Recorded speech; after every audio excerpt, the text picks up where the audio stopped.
বিহালী আৰক্ষী থানাৰ অন্তৰ্গত বৰাজুলি গাঁৱৰ এখন চাহ বাগিচাত নবীন ঘিমিৰ নামৰ ৩৫ বছৰীয়া বিজেপি নেতাৰ মৃতদেহ উদ্ধাৰক লৈ তীব্ৰ চাঞ্চল্য সৃষ্টি হৈছে বিশ্বনাথত। মৃত বিজেপি নেতা নবীন ঘিমিৰে যোৱা নিশা উক্ত গাঁৱতে উৰুকা নিশা উদযাপন কৰাৰ লগতে নিশা ভেলাঘৰৰ ভিডিঅ' সামাজিক মাধ্যমৰ যোগেদি লাইভ দেখুৱাইছিল। কিন্তু আজি পুৱা সেই যুৱকজনৰ মৃতদেহ কাষৰে এখন চাহ বাগিচা ৰহস্যজনকভাৱে উদ্ধাৰ হৈছে। আনহাতে যুৱকজনৰ মৃতদেহটো আঘাতৰ চিহ্ন স্পষ্টকৈ প্ৰত্যক্ষ কৰিছে স্থানীয় ৰাইজে। ইতিমধ্যে বিহালী আৰক্ষী ঘটনাস্থলীত উপস্থিত হৈ মৃত বিজেপি নেতা নবীন ঘিমিৰৰ মৃতদেহ উদ্ধাৰ কৰি মুহূৰ্তৰ পৰীক্ষাৰ বাবে প্ৰেৰণ কৰাৰ লগতে ইতিমধ্যে প্ৰাথমিক তদন্ত আৰম্ভ কৰিছে আৰক্ষীয়ে। জানিব পৰা মতে এতিয়া পৰ্যন্ত আৰক্ষীয়ে কেইবাজনো লোকক আটক কৰিছে সোধা পোছা কৰাৰ বাবে। স্থানীয় লোকৰ দাবী এয়া এক পৰিকল্পিত হত্যাকাণ্ডৰ ঘটনা। এতিয়া আৰক্ষীৰ অনুসন্ধানৰ পিছতহে পোহৰলৈ আহিব যুৱকজনৰ এই মৃত্যুৰ প্ৰকৃত ৰহস্য। আনহাতে এই ঘটনা পোহৰলৈ অহাৰ পিছতে বিহালী সমষ্টিৰ বিধায়ক দিগন্ত ঘাটোৱাল বিহালী আৰক্ষী থানাত উপস্থিত হৈ মৃত বিজেপি কৰ্মী নবীন ঘিমিৰৰ মৃতদেহ প্ৰত্যক্ষ কৰে আৰু গভীৰ দুখ প্ৰকাশ কৰাৰ লগতে আৰক্ষীক উক্ত ঘটনাৰ সঠিক তদন্ত কৰি দোষীক চিনাক্ত কৰি দৃষ্টান্তমূলক শাস্তি প্ৰদান কৰিবলৈ দাবী জনায়।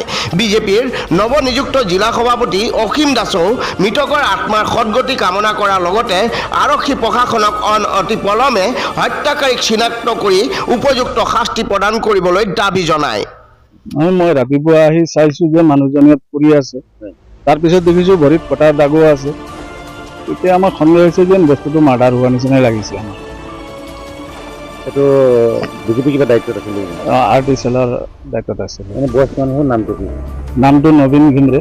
বয়স ধৰক আপোনাৰ ৩৫-৩৬ মান হ'ব। এতিয়া বৰ্তমান পুলিচে আহি পেলাই ডেড বডিটো মানে পষ্টমৰ্টমৰ কাৰণে লৈ গৈছে। হয়, মাঘৰ বিহু আনন্দ উৎসৱৰ মাজতে আজি এই বৰাজুলি নেপালী গাঁৱত এক নৃশংস হত্যাকাণ্ড হৈছে বুলি স্থানীয় ৰাইজে অভিযোগ তুলিছে। নবীন ঘিমিৰ নামৰ এজন উদীয়মান যুৱকৰ আজি ইয়াত মৃতদেহ উদ্ধাৰ হোৱাটো এক দুৰ্ভাগ্যজনক ঘটনা। কাৰণ মাঘৰ বিহু চাৰিওফালে এক আনন্দৰ পৰিৱেশ, তাৰ মাজতে যোৱা নিশা আমি জানিব পাৰিছিলোঁ যে তেওঁ বিভিন্ন ঠাইত ৰাইজে যি মাঘৰ বিহু খাইছিলে তালৈও তেখেতে গৈ পেলাই খবৰ লৈছিলে বা ফেচবুকত লাইভ কৰিছে বুলি আমি জানিব পাৰিছিলোঁ। তাৰপিছতে আজি পুৱা তেখেতৰ এই মৃতদেহ ইয়াত উদ্ধাৰ হোৱাত এই সমগ্ৰ অঞ্চলত চাঞ্চল্যৰ সৃষ্টি হৈছে। কাৰণ এটা কথা, যদিহে হত্যাকাণ্ড এইটো সংঘটিত হৈছে, কাৰণ যিহেতু ভৰিত কটাৰ দাগ আছে, এইটো এই অঞ্চলৰ বাবে এটা অশুভ শক্তি ইয়াত যে প্ৰৱেশ ঘটিছে সেইটো নিশ্চিত।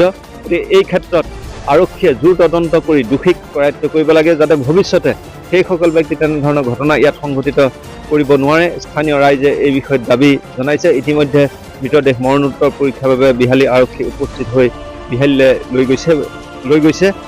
এই ঘটনাক আমি মানৱ অধিকাৰ সংগ্ৰাম সমিতিৰ ফালৰ পৰা তীব্ৰ ভাষাৰে গৰিহণা দিছোঁ আৰু অতি সোনকালে দোষীক কৰায়ত্ব কৰি দৃষ্টান্তমূলক শাস্তি দিয়ক, যাতে এনেধৰণৰ ঘটনা আমাৰ বিহালীত সংঘটিত নহয়। এই অঞ্চলত হয়তো এই আনন্দ উৎসৱৰ মাজত সংঘটিত হোৱা এইটো প্ৰথম ঘটনা।